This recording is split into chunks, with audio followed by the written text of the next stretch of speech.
Selamat pagi warga jemaat Gereja Kristus Teluk Betung yang dikasihi dan mengasihi Tuhan. Salam sejahtera dalam kasih Tuhan kita, Yesus Kristus. Puji Tuhan, oleh kemurahan Allah semua kita dipelihara, itu sebab kita boleh sampai pada bulan yang baru, di bulan Oktober ini, di dalam pertolongan Tuhan. Kita patut bersyukur karena Ia Allah yang setia memelihara, menyertai, menuntun hidup saya dan saudara. Dan kita bersyukur bahwa kita dipertemukan lagi dalam program Renungan Harian Gereja Kristus Teluk Betung, edisi Jumat 1 Oktober 2020. Saya sungguh berharap kiranya melalui program ini, semua saudara yang mendengarkan semakin hari semakin mengenal Tuhan lebih dalam dan bertumbuh dalam kasih kepada Tuhan dan sesama.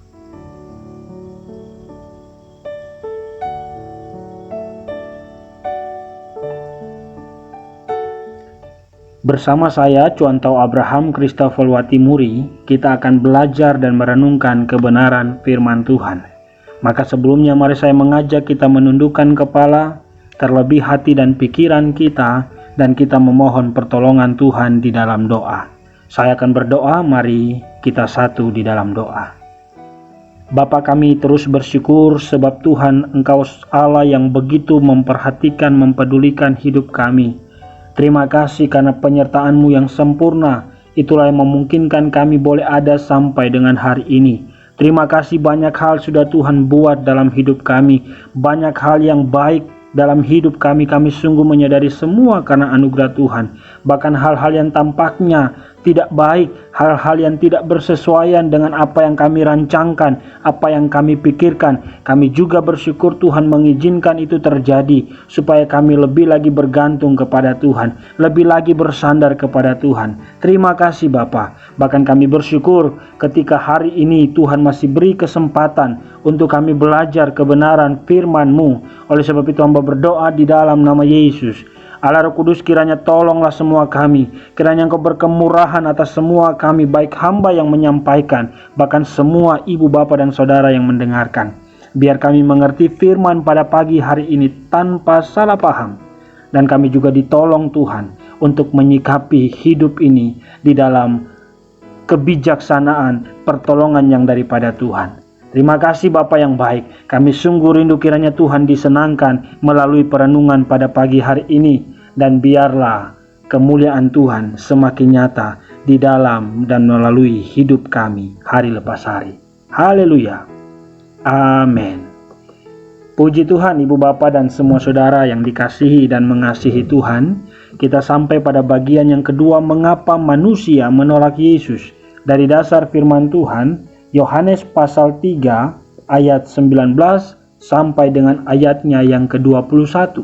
Saya akan bacakan kebenaran ini bagi saya dan saudara. Firman Tuhan dituliskan demikian, "Dan inilah hukuman itu, terang telah datang ke dalam dunia, tetapi manusia lebih menyukai kegelapan daripada terang, sebab perbuatan-perbuatan mereka jahat. Sebab barang siapa berbuat jahat membenci terang dan tidak datang kepada terang itu, supaya perbuatan-perbuatannya yang jahat itu tidak nampak. Tetapi barang siapa melakukan yang benar, ia datang kepada terang, supaya menjadi nyata bahwa perbuatan-perbuatannya dilakukan dalam Allah." Demikian kebenaran firman Tuhan pada pagi hari ini. Bapak, Ibu, dan semua saudara yang dikasihi dan mengasihi Tuhan, di bawah tema mengapa manusia menolak Yesus, kita sudah belajar bersama-sama berdasarkan teks pada pagi hari ini, bahwa di dalam teks ini Yohanes sedang menggambarkan dua jenis atau dua kelompok. Yohanes sedang mengkategorikan, mengkelompokkan dua jenis orang di dalam dunia ini. Orang yang pertama, kelompok yang pertama, adalah mereka yang tidak percaya kepada Yesus Kristus Tuhan yang adalah terang itu.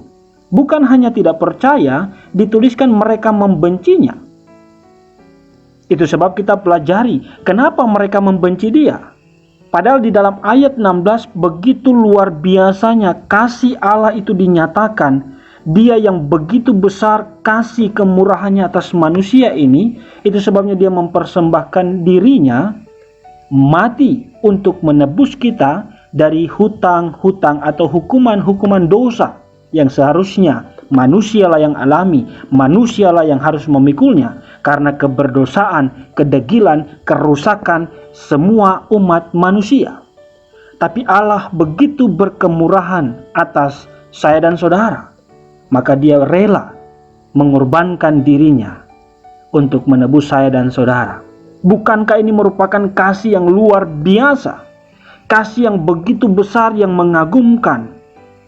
Tetapi demikian besarnya kasih itu, kita mendapati bahwa tidak sedikit orang juga menolak akan kasih itu. Itu sebabnya kita pelajari mengapa orang menolak Yesus. Saudara, itulah mereka kelompok yang pertama yang menolak atau menghindar, membenci terang itu. Dan nanti besok kita akan lihat pada bagian yang terakhir, yaitu jenis orang atau kelompok yang kedua. Yang pertama adalah mereka yang tidak percaya, membenci terang. Tapi kita melihat kelompok yang kedua adalah mereka yang telah percaya kepada Kristus dan senang, rela, sukacita, bergembira untuk datang kepada Kristus dan memuji Dia untuk perbuatan-perbuatan baik yang mereka lakukan. Kenapa? Karena mereka tahu kalau mereka dapat berbuat baik, kalau mereka dapat mengucap syukur, melakukan hal-hal yang baik di dalam dunia ini, semua itu adalah karena Tuhan yang melahirbarukan mereka.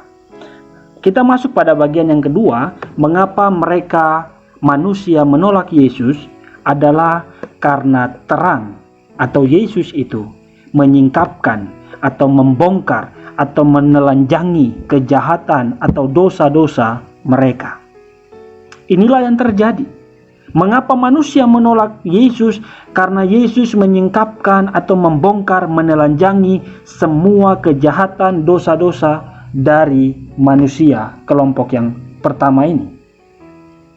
Itu sebab mereka membenci Tuhan.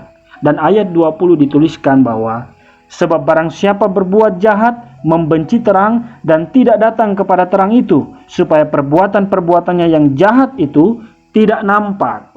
Nah, saudara yang dikasihi dan mengasihi Tuhan, kita perlu memahami beberapa hal tentang ayat ini, sehingga kita mengerti dengan benar, tanpa salah, dan di dalam pemahaman yang benar, yang oleh pertolongan Tuhan kita memahaminya, kita pun dapat melakukan dengan cara yang benar, menyikapinya dengan cara yang benar. Kita akan melihat beberapa hal penting tentang ayat ini, supaya kita tidak salah. Yang pertama, ketika Yohanes berkata bahwa barang siapa berbuat jahat membenci terang, karena terang menyingkapkan perbuatan-perbuatan jahat mereka supaya nampak itu, pertama kita perlu memahami bahwa Yohanes tidak memaksudkan bahwa semua orang atau semua orang yang berbuat jahat melakukan perbuatan jahat itu secara diam-diam. Itu sebab ketika Yesus ada baru semua itu nampak. Tidak. Yohanes tidak bermaksud demikian. Karena saudara, kita juga mendapati bahwa di dalam kehidupan kita dosa, bahkan kehidupan zaman sebelum kita, para leluhur kita mendapati bahwa kejahatan itu terjadi bukan hanya bicara di tempat-tempat yang tersembunyi, tetapi juga di tempat-tempat yang umum, dan itu dilihat. Dan kejahatan itu dinikmati sebagai suatu hal yang wow. Ada suatu kebanggaan untuk melakukan kejahatan, untuk melakukan dosa itu. Itu sebab kita perlu memahami teks ini, bukan bahwa Yohanes sedang mengajarkan atau berbicara tidak semua orang yang berbuat dosa melakukannya secara diam-diam, bukan. Bahkan kalau kita lihat pada hari-hari ini, saudara, kejahatan itu menjadi suatu hal yang dibangga-banggakan. Apa yang dikutuk Tuhan, justru itulah yang menjadi suatu kebanggaan untuk dilakukan. Saudara bisa melihat konferensi para gay, para lesbi, itu bukankah suatu hal yang dikutuk oleh Tuhan, perilaku yang demikian? Itu adalah dosa. Tetapi dengan suatu kebanggaan, suatu kepuasan, mereka memproklamirkan, memperkenalkan diri mereka secara terang menerang. Bukan hanya itu, Bapak, Ibu, dan semua saudara. Beberapa waktu lalu saya menyaksikan satu tayangan video tentang adalah beberapa anak muda begitu, mereka menganiaya atau mempermainkan seorang yang berkebutuhan khusus. Mereka menikmati tindakan mereka itu secara terang-terangan melakukan tindakan itu dan mereka sangat menikmati. Itu sebab mereka membuat satu rekaman sambil mereka menyiksa si anak yang berkebutuhan khusus ini. Saudara, kejahatan terjadi tidak lagi di tempat-tempat yang tersembunyi. Kejahatan terjadi di tempat-tempat yang terbuka dan itu dianggap sebagai suatu kenikmatan, kepuasan kebanggaan untuk dilakukan. Ada banyak hal kita melihat yang demikian. Itu sebab yang pertama kita perlu memahami melalui ayat yang ke-20 ini. Yohanes tidak memaksudkan bahwa semua orang berdosa melakukan perbuatan jahat secara diam-diam. Tidak, karena pada kenyataannya semua juga melakukan secara terang-terangan. Bagian yang kedua, saudaraku yang dikasihi dan mengasihi Tuhan, melalui teks ini, Yohanes pasal 3 ayat 20, saudara kita mendapati bahwa kebenaran ini menegaskan tidak ada posisi netral. Saudara perlu catat baik. Tidak ada posisi netral. Yang ada hanyalah mengasihi atau membenci. Saudara, dalam teks ini Yohanes tidak mengatakan bahwa mereka yang melakukan kejahatan itu sikapnya netral terhadap Tuhan Yesus, terhadap terang. Bukan. Sebaliknya, mereka yang melakukan kejahatan adalah mereka yang membenci terang atau Tuhan kita Yesus Kristus. Itu sebabnya saudara, semua orang yang berbuat jahat, mereka adalah orang-orang yang membenci terang atau Tuhan Yesus. Sebagian orang mungkin akan keberatan dan berkata, kami tidak membenci Yesus. Kami hanya lalai dan mengabaikan perintah Tuhan. Tetapi kami sama sekali tidak membenci Yesus. Orang-orang Kristen mungkin akan berkata demikian. Tetapi firman Tuhan dengan tegas berkata pada pagi hari ini bahwa mereka membenci Yesus. Mereka yang melakukan kejahatan, berbuat jahat, melakukan dosa, mereka itu membenci Yesus, membenci terang dunia itu. Itu sebab kalau saudara bandingkan dalam bagian firman Tuhan yang lain, misalnya kalau saudara bandingkan dalam Yohanes pasal 7 ayat 7, di situ Tuhan Yesus berkata bahwa dunia tidak membenci kamu, yaitu saudara-saudara Tuhan Yesus yang ketika itu mereka juga tidak percaya kepada Tuhan Yesus. Tuhan berkata bahwa dunia tidak bisa membenci kamu, tetapi dunia membenci aku karena aku bersaksi tentang dia bahwa perbuatan-perbuatannya jahat. Itu sebab orang yang berbuat jahat adalah orang yang membenci terang atau membenci Yesus. Saudara tidak ada posisi netral di sini. Saudara tidak bisa mencari-cari alasan lain.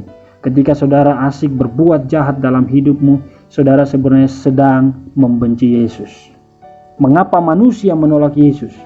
Karena terang menyingkapkan, menelanjangi dosa, kejahatan mereka. Itu bagian yang kedua.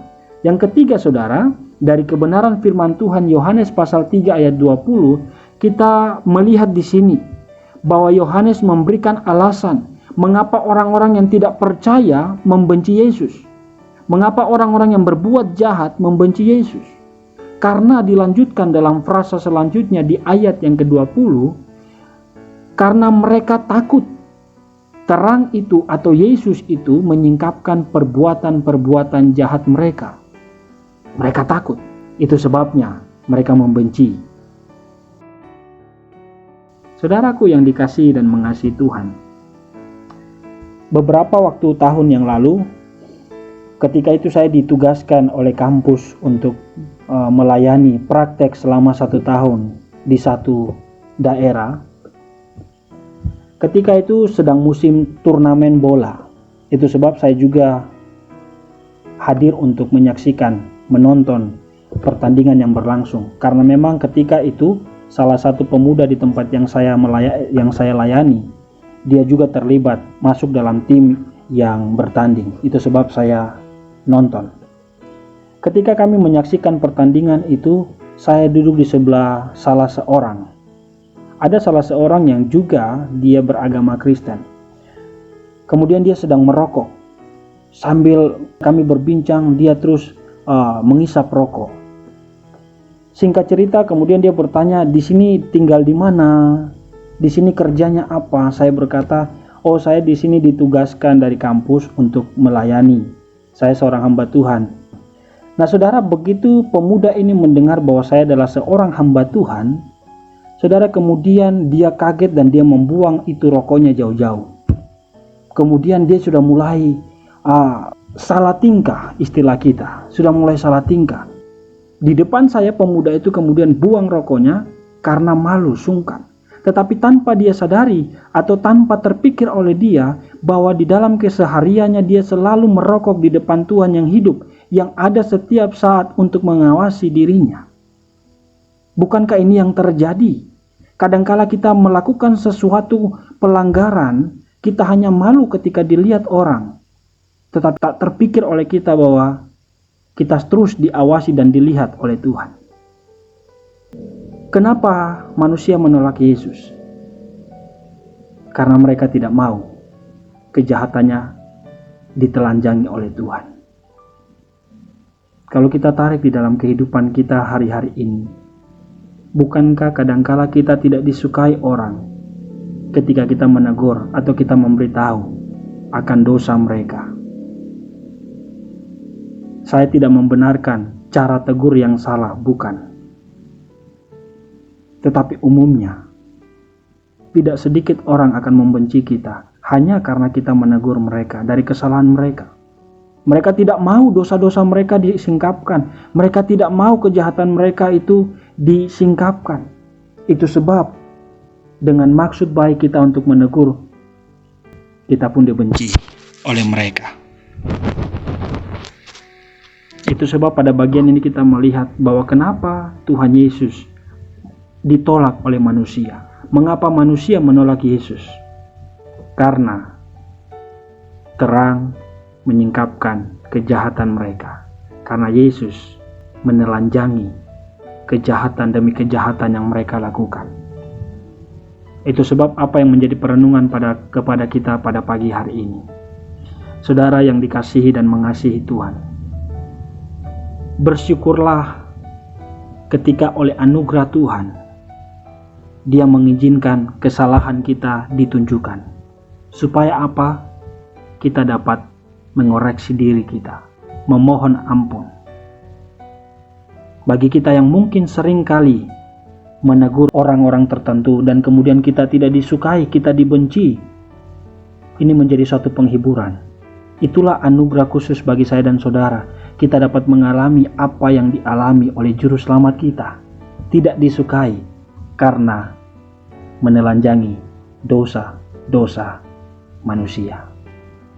Tetapi bagi kita yang mungkin hari ini membenci seseorang karena orang itu menyingkapkan atau menegur kesalahan kita, ketika firman Tuhan pada pagi hari ini engkau dengar, rendahkanlah hatimu, mohon ampun di hadapan Tuhan. Syukuri bahwa ada orang-orang yang mengasihimu untuk menegur engkau ketika engkau salah. Itu sebab saya selalu diingatkan dengan statement yang sangat bijaksana yang saya dengar juga dari kakak senior saya ketika saya di kampus. Teman yang baik, sahabat yang baik, mungkin tidak selalu memberikan apa yang kita inginkan, tetapi dia akan berani menegur kita ketika kita salah. Kiranya firman Tuhan pada pagi hari ini menolong saya dan saudara untuk hidup semakin berkenan di hadapan Tuhan. Besok kita akan melihat bagian yang terakhir. Mari kita satu di dalam doa. Bapa, terima kasih untuk perenungan pada pagi hari ini. Hamba berdoa Tuhan jamah lawat semua anak-anak-Mu yang mendengarkan, sehingga firman Tuhan ini mengubahkan hidup mereka. Semakin hari semakin bijaksana menjalani hidup, semakin hari semakin bersyukur kepada Tuhan. Dalam nama Yesus kami berdoa. Amin. Puji Tuhan, Ibu, Bapa, dan semua saudara yang dikasihi dan mengasihi Tuhan. Selamat menjalani hari ini di dalam belas kasihan Tuhan. Selalu jaga kesehatan tanpa mengabaikan tindakan kasih kita kepada sesama. Ingat, Tuhan sungguh baik dan Ia tetap Immanuel. Soli Deo Gloria.